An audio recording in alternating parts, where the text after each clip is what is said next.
G'day, ajmahari here.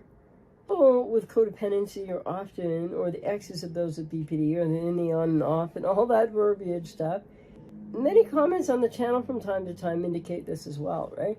That people are saying, well, why can't this person with BPD just get some help? Like, they're just like, they deny everything. They're in denial all the time. They don't understand anything. They don't hear what I say. They don't seem to care about what I say.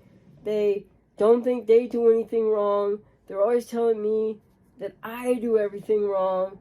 What's up with that, right?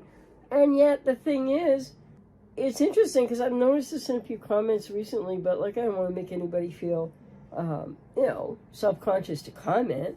But people are talking about the denial of people with borderline personality or suspected borderline personality and the patterns thereof, when maybe they're not catching the fact that, you too have your own denial struggles. You too have your own denial, right?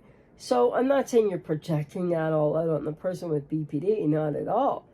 But so many people don't realize this connection. Again, it's one of those overlaps between people with BPD and people with codependency who don't have BPD. But it's denial, right?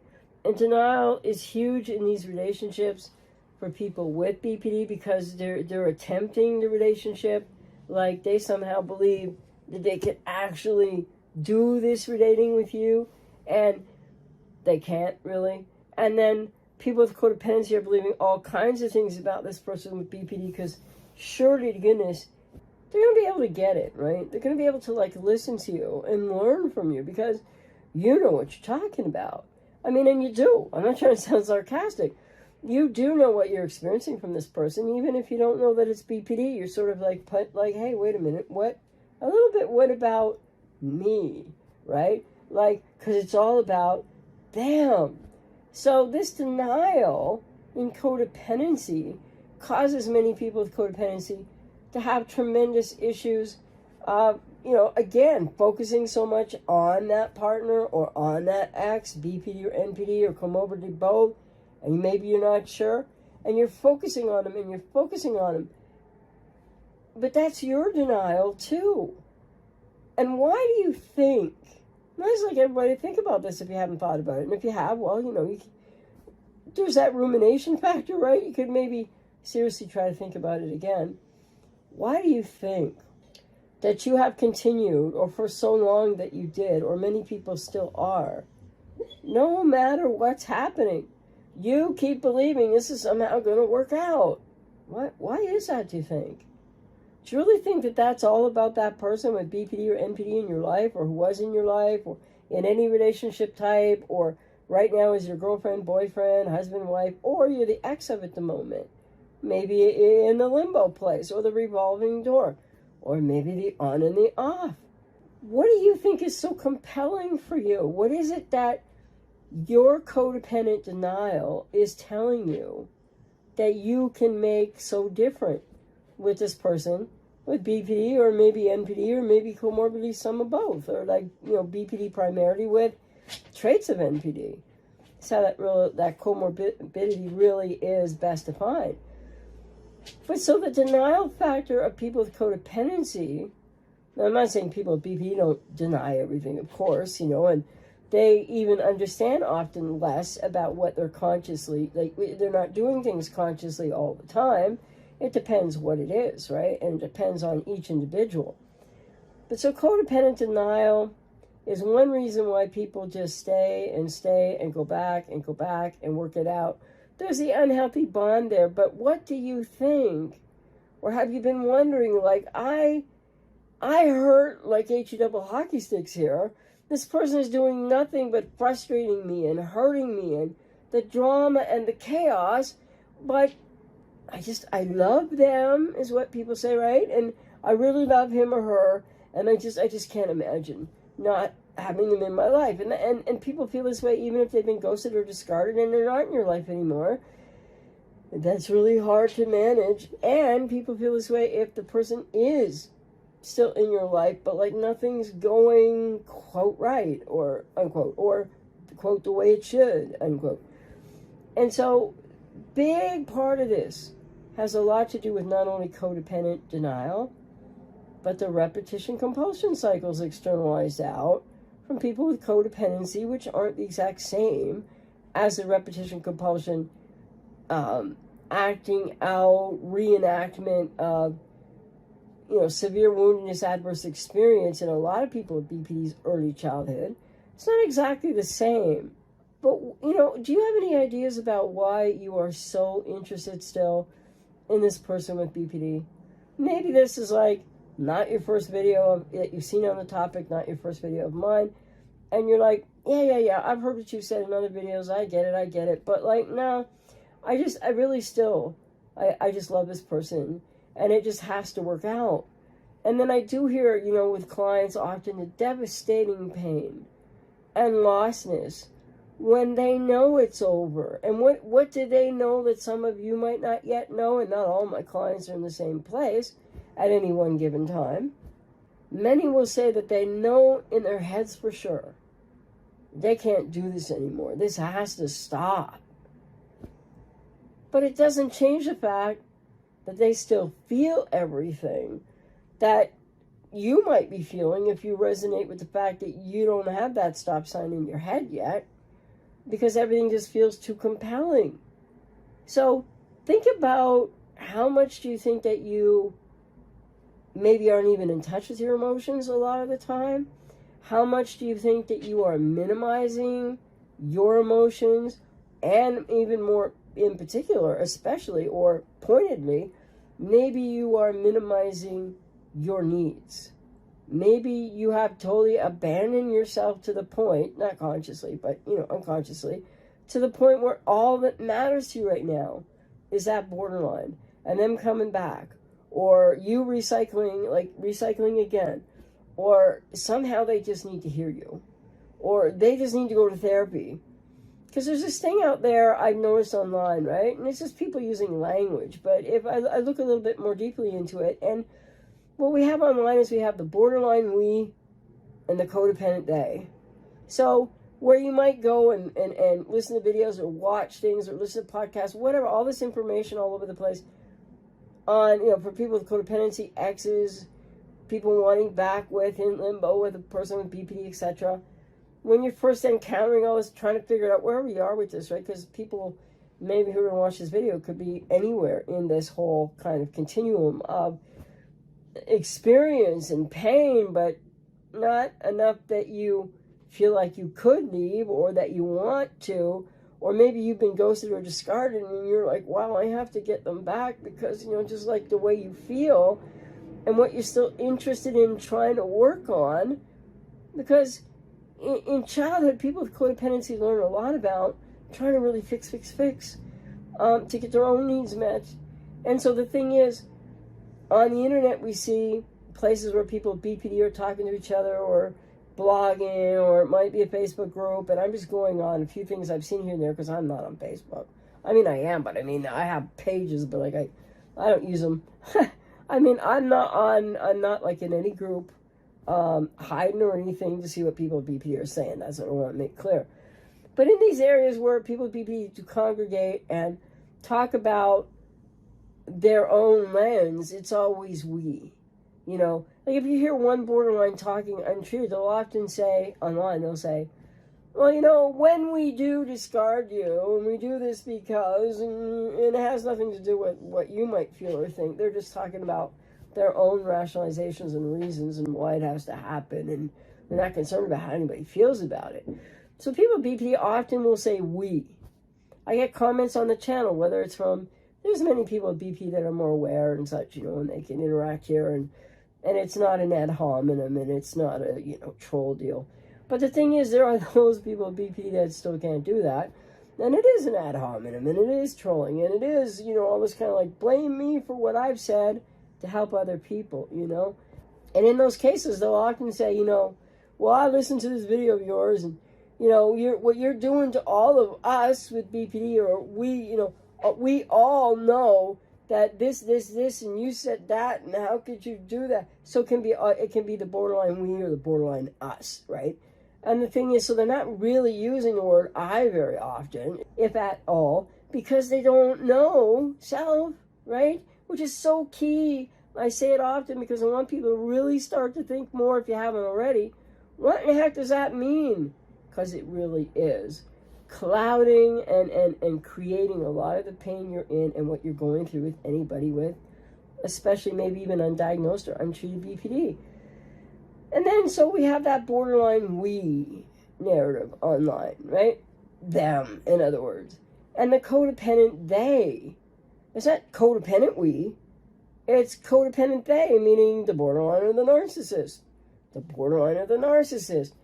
And somebody left a comment on the channel, I don't know when, could have been a while ago, and they were saying, well, I'd asked people, why do you feel, in a video I'd asked, why do you think that you're so focused on the person with BPD or the NPD or whatever the case? And somebody had written, we focus on this and because we the way that people feel, right? And so you're probably focused on this because of how you feel, whatever's going on, relationship on, off, over, etc. And the other thing is people really looking for the solution or closure or how to change or help or fix the borderline by focusing on the borderline and information all about the borderline. And this is the codependent they, right? Well, they all do this. They all do that. This one did this to me and that to me. And it's horrible what happens, right? I mean, nobody deserves the pain and beyond that many people with BPD cause them. There's no excuse for all of that. No excuse for any of that. And again, I want to just remind people, codependency is not a blame word. It doesn't mean you're responsible for how they hurt you. No, you're not. But you do have a responsibility maybe to think about how can you get into working with somebody. I'm out here to work with you if I resonate with you. So that you can maybe start to move forward, to focus on yourself some more, to get out of that pain and agony that you're really in, called the relationship that you feel like you must have with this one given individual. So the borderline we and the codependent they, and it is just, an exacerbation and a continued strengthening of the externalizing out patterns of codependency that, of course, you keep looking for your answers, your closure, some kind of do they understand how they hurt me? Do they get what's going on? Do they know what they're doing? Why are they doing this? Why don't they ever take responsibility? I want closure. These are things people say in comments. I've heard from clients over the years. And it's all really understandable, except that you're trying to change something about somebody else instead of focusing on yourself, learning how to do that. Codependents really need to learn how to do that so that you can create the healthy, healing, recovery change that you actually need. But you're not going to be able to hang with that person with BPD and do that at the same time, though many people try that, So it's wherever you are at. So are you aware if this resonates with you? And if it resonates with a lot of people, they might just not have shut this off a long time ago. But are you aware of how strong codependent denial is? And yes, people with BPD have denial and things that they don't know. So people with codependency are always saying, but the borderline never this, they don't get that, they don't see this, what's the matter with them? Why don't they understand? Why don't they hear me? Why don't they see me?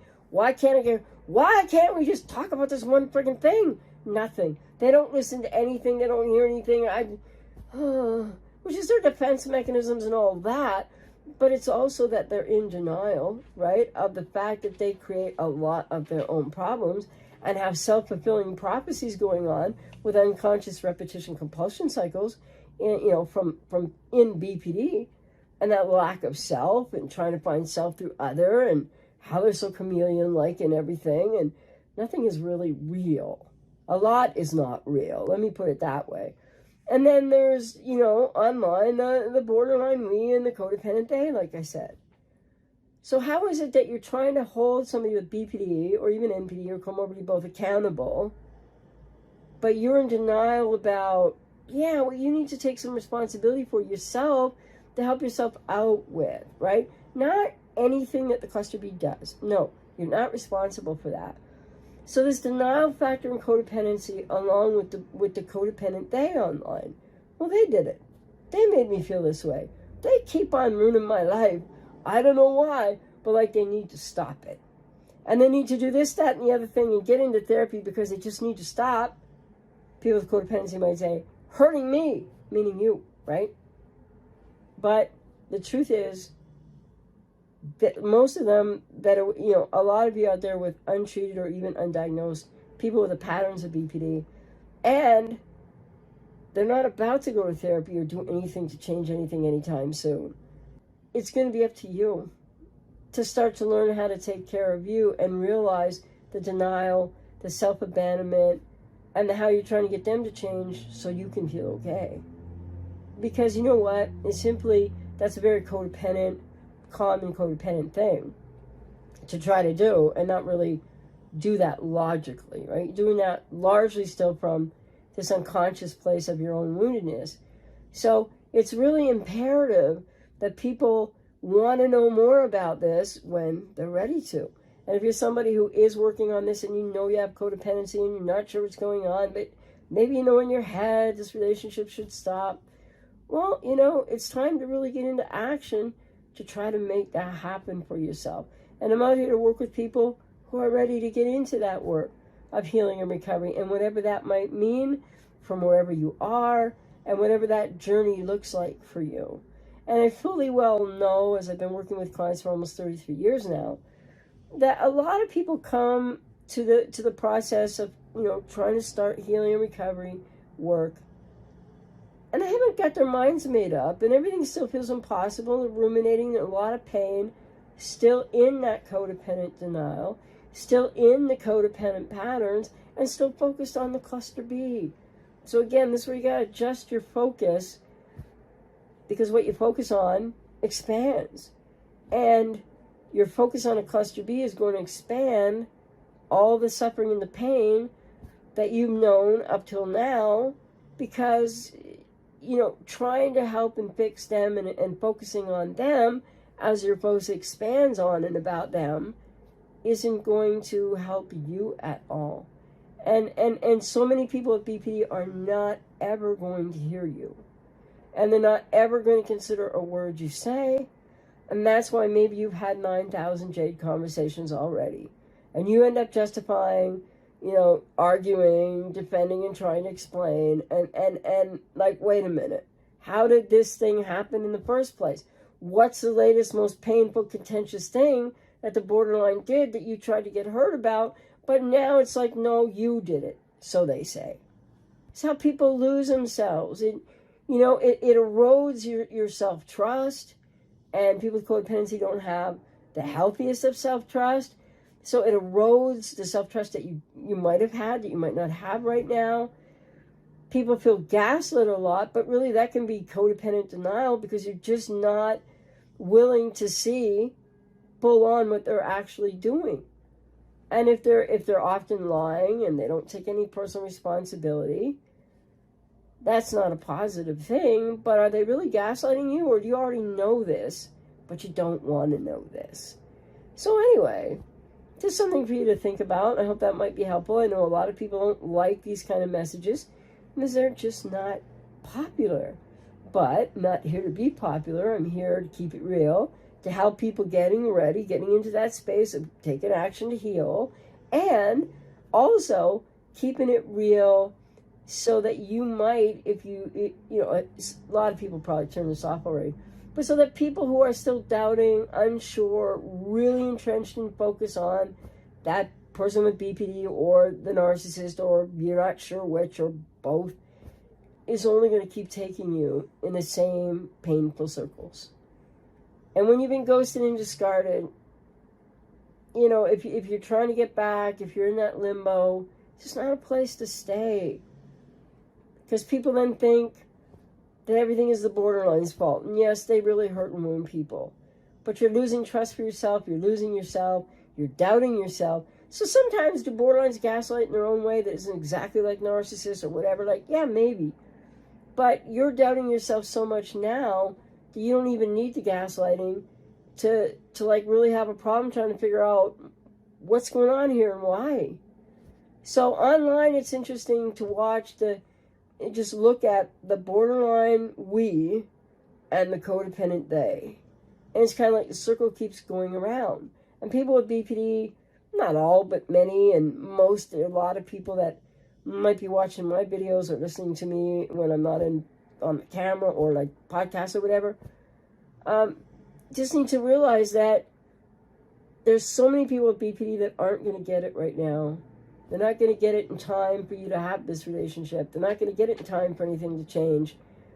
And so people are often fighting for closure, but they're also often fighting for getting that person back who you thought they were, and that person doesn't exist, and you can't get that person back. And you can't get those good feelings back. And then some people, even clients, report to me that, well, yeah, I did kind of once, for a while, for a little while. But how much of that do you think is really the borderline being any different versus telling you what you want to hear and your need and desire to have it be real?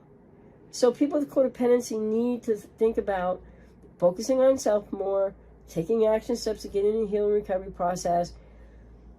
And what do you think about the codependent they that you might be part of online? You know, the borderline we, it's like it's all about them, and it's like we this, we that, we that. We have to do this, we have to do that. We need you to help us with this and that and the other thing. You just need to love us more. And the codependent they, well, they did it. They hurt me. Yes, they probably did. Why are you still there, do you think, expecting them to change that? Well, you continue to get hurt more. The borderline we and the codependent they. What's up with that? What do you think? How are you going to start to take care of yourself and work through all that requires to be able to not still play this active unconscious role that you are playing in your own hurt, devastation, and woundedness? Now, when I say that, no, I don't mean that you're responsible at all for what's borderline or the narcissist did. No, you're not. You've been really hurt and wounded by them. But you're adding to it by still being there for them to hurt and wound you more once you know kind of what's going on. Anyway, hope that was helpful, and take care.